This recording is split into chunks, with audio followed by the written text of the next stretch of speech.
So kind of, I guess maybe kind of turning gears here a little bit, maybe in a different direction.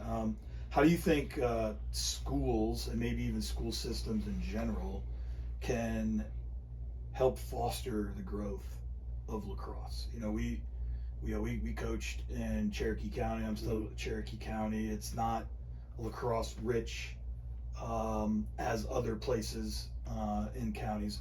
What do you think are some things that they can do to maybe help foster that growth? I think the biggest thing is incorporating lacrosse in like K-8 like curriculum. Right. Especially like every grade has some type of like Native American like unit. Right. And it could be so easy to bring in or just incorporate like just the history of lacrosse like into your Native American units. Where you're just like maybe at an early age just planting those seeds, and then once you get to like maybe later elementary school, early middle school, like you have a legitimate like lacrosse unit like in PE. Right. I know you were able to kind of do some things at River Ridge, and I just got pushback when I tried to reach out to my middle schools in the Woodstock zone about incorporating a lacrosse unit. Like there's grants and stuff that US Lacrosse will give you sticks and will give you a curriculum, and it's just kind of like, hey, like let's do a 2-week unit just so we can kind of plant those seeds to get more kids like asking questions and involved in the sport.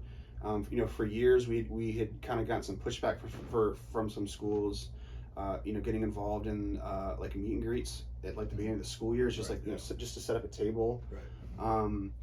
So I think just making lacrosse, just putting it out there more. So because I mean there's families in Cobb County who still don't know what lacrosse is, and that just like shouldn't happen. So I think we just if you start in the classroom, whether it's in the social studies classroom or PE classroom, and exposing these kids to what lacrosse is at an early age, and then maybe they'll start asking those questions as they grow up. It's like, hey, we learned about this today. Like, yeah, for sure. I know I was a former middle school PE teacher, and we used to love it when people would call up and say, hey, can we come demonstrate to your classes? We're like, yes, that's one less day we have to do something. Right. But yeah, no, it's like and I keep telling my wife and the booster club, like, you got to get into the elementary schools. Call the PE teachers. That might be your best bet to get in there. Yeah, we were able to actually get the USA lacrosse curriculum approved by the Cherokee County. And we had Lou Corsetti come in and kind of like teach our coaches how to teach it. We got my athletic director David Dyer at the time was able to like get us some training sticks and whatnot, and you get busy with the curriculum, as teachers, you got certain things you do, certain things you're good at, I think just familiarity with it themselves, it just might be a little taxing for them and unsure and don't want to do the wrong thing. But yeah, that's definitely something that will help, and it's just, again, it's still new here. Right. As long as it's been here, it's still new. Right. I mean, we got to understand. We're living in football, baseball, basketball, like area of the country where we're fighting an uphill battle. Right. But you see more and more kids leaving football, and some other sports. So it's like, hey, let's come try lacrosse. The thing too is, it seems to me like football and lacrosse might be some type of complementary sport where you could go to the football program and say, hey, this is a great way to keep your guys in shape. It's not quite football, but it's it's got similar skills. Let's work on growing. Yeah, we've had some success with some players, and I've had some recent success at River Ridge with it. It's been fantastic. Yeah. You just need more people to buy in. But like you said, when mom and dad are sitting down, went to Auburn or went to whatever, and they watch SEC, ACC football, it's it's a challenge. I don't necessarily think it's a problem, but I think more people are starting to kind of be like, oh yeah, like like I talk to people and they're like, oh, I just don't understand the sport. Yeah. And like, yeah, it's got some quirks to it and some weird things that happen, but it's sports, it's athletics. Yes. It's not like it's I mean, where I grew up in Central Jersey, like lacrosse wasn't even offered except for like the elite private schools. So everyone thought it was just a rich boy sport, like looking at it looking back at it, I'm like, man, I would have liked to play in that.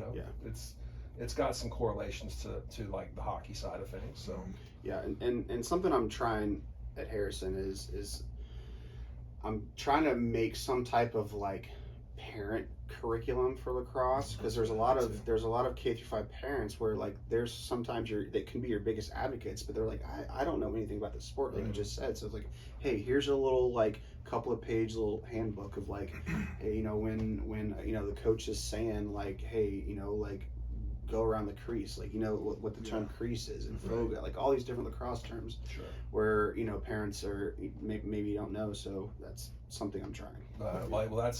That's helpful, because like I have 2 girls that played and they started at U9, and like every time I felt like I got the handle of the rules, they'd move up an age group, and then there was new rules, and I'm like, I got to learn more rules. And, and I'm still looking at now. I've got 2 in high school, and the high school rules are different than the middle school rules, and the high school rules are different than the college rules, and it's like it keeps changing. So so putting something together for the people that aren't as educated would certainly be helpful for everybody.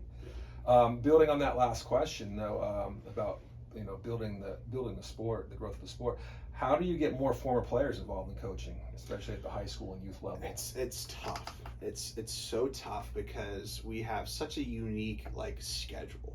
It's like, all right, you just graduated college, you got a job, but I need you to be here at 3:30.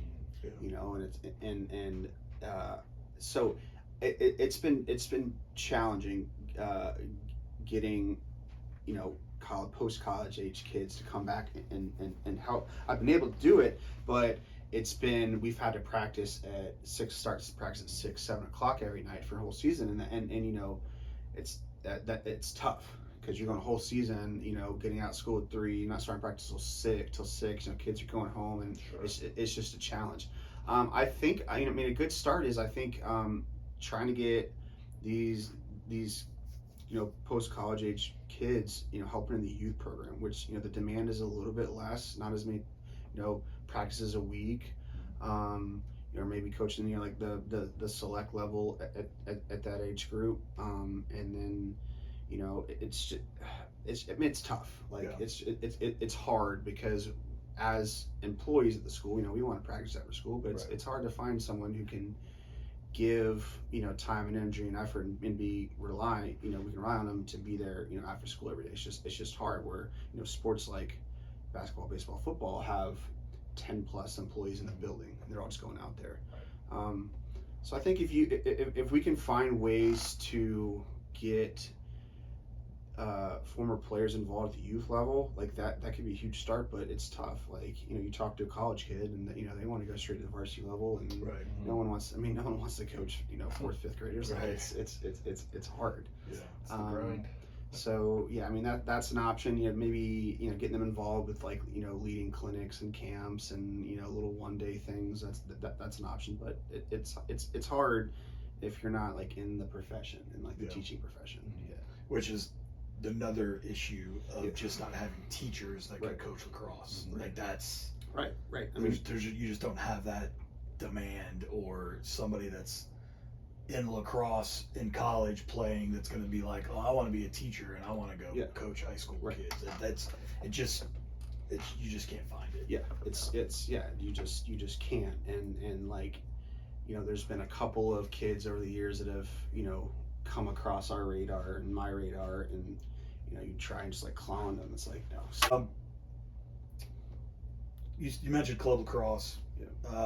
What do you think the impact of the club lacrosse is on the high school game? And then like a second question to that is, how important is it to have a good relationship with clubs as a high school coach? It's a necessary evil now. It's the club scene has just blown up in the last just couple of years, much less past like 10 years. So it's a necessary evil. part of the high school game. Like you have to be able to work and cooperate with these clubs because the kids are so bought in. The kids get bought in at such a young age, where they're so ingrained in the culture of their club. By the time they get to high school, it's counter intuitive to like fight it. Right. Now we did a good job when we were together of making Woodstock the most important team they play for, and I don't think enough schools do that, and that comes back to the coaching question. You just have coaches who aren't lacrosse coaches, and the kids see it, so they're like, all right, well, my club team is more important, so that's going to take priority. I as someone who's worked for several club teams now, I wish there was a little bit more focus put on at the club level of really teaching fundamentals and really focusing on like the why and the X's and O's of lacrosse versus winning tournaments just to post stuff on social media. Right. I think that can be, the high school schools and clubs could work so well together if the focus out of the spring season was fundamentals and X's and O's and then the spring season was your time to put it all together. Right. But that's not kind of what it is right now. It's all about recruiting and like showmanship of getting flashy clips and putting it out there. And the clubs that kind of expect, if there's certain clubs out there that attract the better players, and so that's the expectation of, well, you already have those fundamentals. Right. When we all know that like fundamentals are still a very, very vital, important part of you as a player. Yeah. So and even at the college level, the fundamentals are pushed, and we've been to enough coaching clinics where they're telling you, the Duke coach. We do fundamentals for 45 minutes every day. And so it's hard. Yeah. Definitely, and I see that with my hockey as well, because like my situation is different because the hockey that I coach is considered a club sport. It's not non-varsity.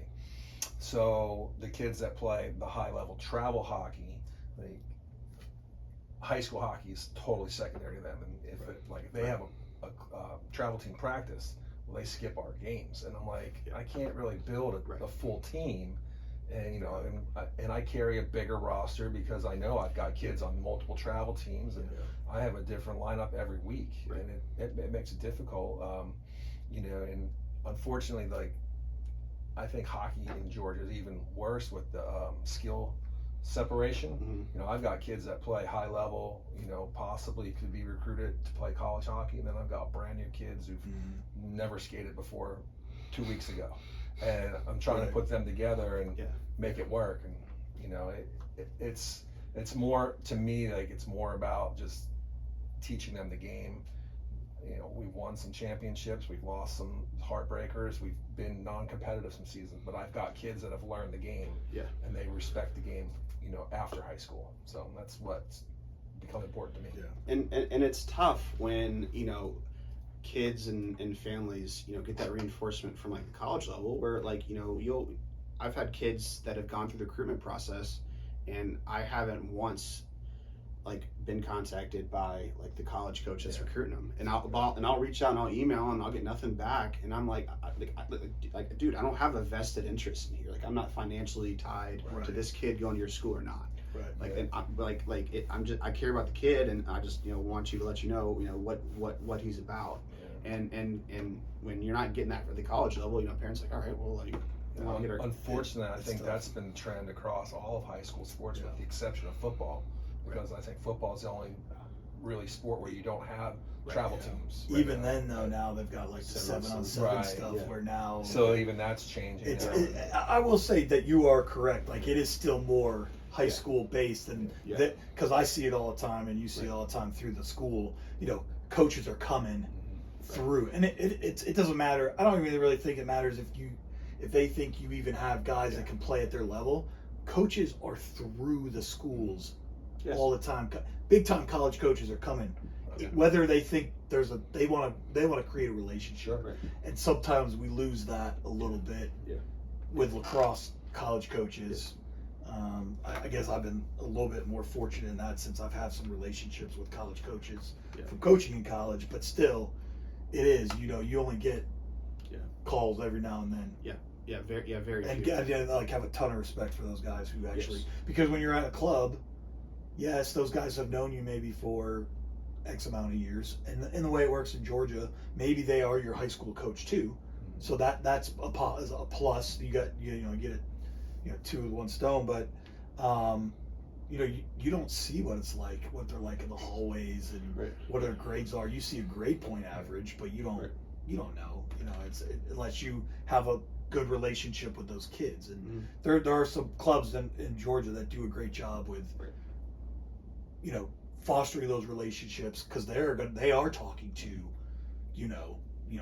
Maryland, and they are talking to these coaches that are big time programs, and so they do foster those relationships. So it is good. All right. Going on to the next little topic here. Are there any rule changes that you'd like to see? The biggest one for me, and the PLL has done this the past couple years, and I guess college recently, is getting rid of the 10 count, the 20-10 count. It's dumb, it's stupid, it doesn't make sense. So does that mean you're in favor of a shot clock? I would be in favor of some type of shot clock. Yeah. What that number is, I don't know, but the just have it at a 20 count, get over midfield, and then we're rolling. I wouldn't mind.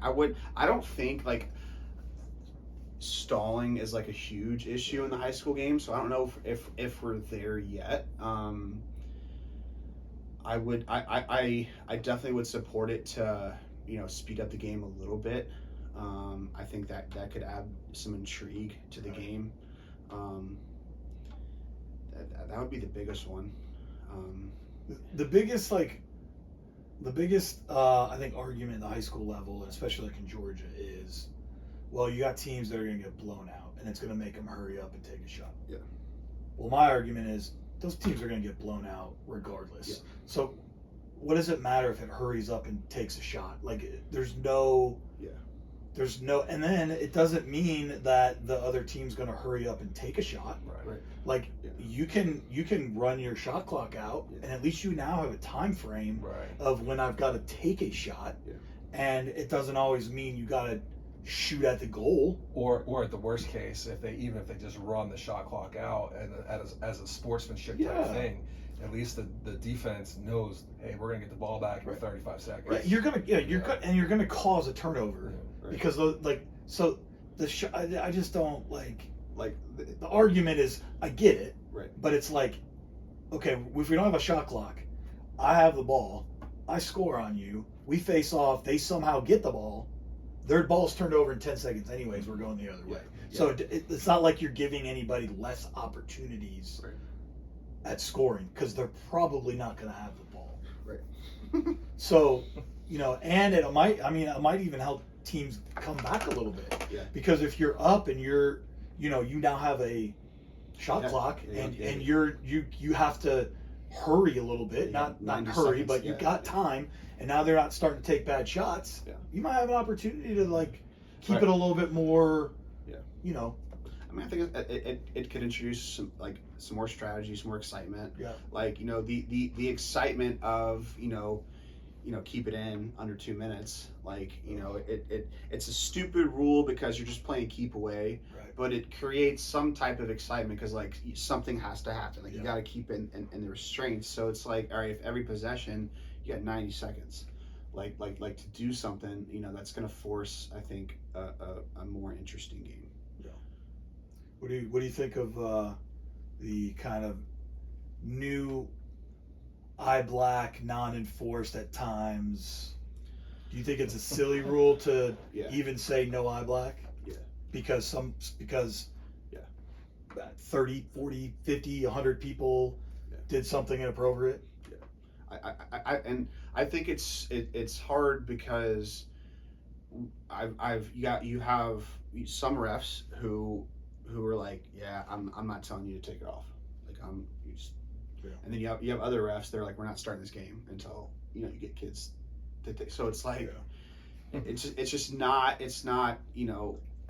I think it's one more thing you're putting on officials. Yes. Who may be inexperienced. Yeah. Who are like, I got this Yahoo Mandarano over here yelling in my ear. I'm not worried about eye black right now. Right. I always have an expression like every ref has one thing they focus on. Yeah, you're right. Yeah. Like we had one guy who was so hell bent on mouthpieces being worn properly. Like if it even popped out just a little bit, Accident. 2 and 10. Yeah, Like he was just skating around. Like you're not watching the game, you're just watching people's mouths. Right. Yeah. Yeah. I mean, at the end of the day, it's like, it's all about having fun. Like kids, kids enjoy. I mean, if you put it back on the head coach, which should be the responsibility at the end of the day, of like checking eye black of all your kids, make sure there's nothing crazy, then like that's done. Yeah. Let the kids have fun. Yeah. I don't know if you've heard this, but I think the NFHS put out some proposed rules last spring, and one of the thoughts was potentially moving in the face-off wings a couple yards. I think the rationale was to like Eliminate big hits. To one eliminate big hits, and two, I think the rationale was like to truly make it like a 50-50 ground ball. So it's not just like one kid just dominating. I'm a little traditionalist on the field, but I think I would be too. Yeah. All right, so I'm gonna do the kind of 3 questions here, kind of at one at a time here. So tell me what you're gonna miss most about Woodstock. The people, for sure. Yeah. Only place I have worked as a professional, job career I've ever had is I was a student teacher there, and then worked there for 8 years. So I was in the building for 9 years. So made a lot of amazing relationships, met a lot of amazing people, a lot of amazing kids that have come through there, admin and then the support staff around the school who I've gotten close with the past couple of years. There's just a lot of really, really good people there. Yeah. And a lot of good families, a lot of good connections in the community with sponsors and whatnot. So that's for sure the number one thing I'm gonna miss the most. Yeah. So why the move to Harrison? What made you want to change? Well, it wasn't easy. Yeah. It wasn't an easy decision by any means.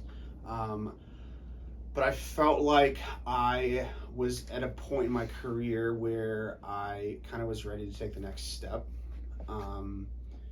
And the Harrison job opened up, and I thought that was an opportunity where I could take the next step. They're in a higher classification. They've had some success in the past. They made some state championships, and they've had a lot of quality players go through there. In a program from the outside over the years, you kind of thought man, if I was at a place like that, what are the possibilities? Sure. What could I do at a place like that? So it wasn't easy, but I think it was just the natural kind of next step in my kind of career path of not to say that I reached a ceiling at Woodstock. I think I did a lot of good things, and I think Coach Centennial is going to continue to do great things there. But I just feel like it was kind of time to challenge myself. In life you can get stagnant and comfortable. And I felt like I was at a place after this season where I was super comfortable. I didn't necessarily feel like I was being challenged enough, and which is a good feeling. I felt safe there, but this opportunity kind of presented itself, and my first question to myself was what if I go for this? Yeah. And then on the flip side of that is, what if I don't? Yeah. What if I stay put in my comfortable spot, and just kind of think for however many years, what could have been? Yeah. So I think with all that and the day job part, to be at a fantastic school like Harrison and have the opportunity to teach social studies, which is something my bachelor's and my master's degree is in social studies education, and I've kind of been able to do that like adjacent at Woodstock.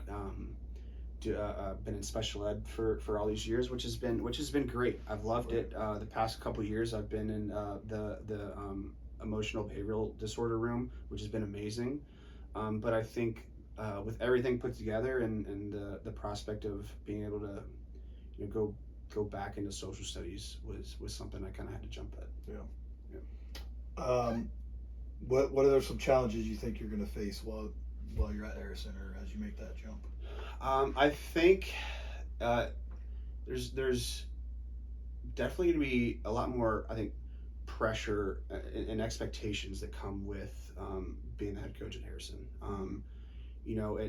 At Woodstock, like we said earlier, like it's a place that hadn't experienced a whole lot of success, and we kind of help foster that success. But Harrison's a place that's had success, so they're going to be eager to get back to that place, and probably quicker than a community at Woodstock would have allowed. So I think that's going to be a challenge for sure. And I think I'm going, just from what I've kind of seen so far, like I'm going back to a system where I have 50 plus kids in the program. So something I really haven't had to deal with the past couple of years is like playing time issues. I've had a small program, a couple years, we had a very straight up varsity JV. This year we didn't have a JV, but I didn't have a single issue this year, when players or parents were talking about playing time. And maybe that's related to me doing a good job with talking about expectations, or maybe that's just the expectations of the kids are just like, yeah, I'm not going to get in. But at a place like Harrison, like that could be a challenge where you're dealing with 60 kids. There's only 10 play at a time, so that's something I'm definitely going to have to adjust to. I mean, also just being in a new school, new administration, new facilities, and new coaching staff. All of that is going to be new for me, which is exciting. It's one of the reasons I took the job. But also on the flip side of that, like it is something new, so it's not comfortable and not the same. Good. Well, listen, we appreciate you being here. Yeah, thanks for having me. Taking the time to sit with us and talk about lacrosse and something that we kind of have a passion for of just being dads, of coaching, or watching our kids play, and obviously coaching is also a big passion of ours. So we're looking forward to watching you in your next step, and I've got high expectations for you.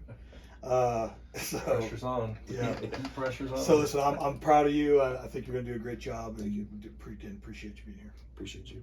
Yeah. Thank you. Best of luck this upcoming year and your new challenge, and hopefully get you back on again sometime in the future. Give us an update. Absolutely.